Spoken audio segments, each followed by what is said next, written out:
Hi, this is Rick with Mystic Falls and Ponds LLC here at one of our clients' houses. Today was maintenance day and also a planting day and a wire repair day and an autofill repair day. Been a busy day. It's probably got to be about 100 degrees out here or more. With the heat index, I would say a lot more. Excuse my sweating here. I'm just really hot right now, but this is what we planted today.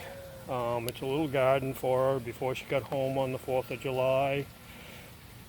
And then we did the light repairs, the wires that have been cut. And this is the pond here. I know I shouldn't hold the phone like this. I always gripe about people, and this is the landscaping I take care of right here.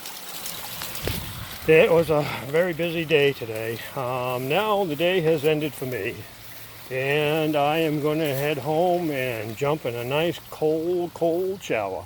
I hope everybody has a great day, and if I don't talk to you before then, I hope you have a happy 4th of July and a safe one too. Bye-bye.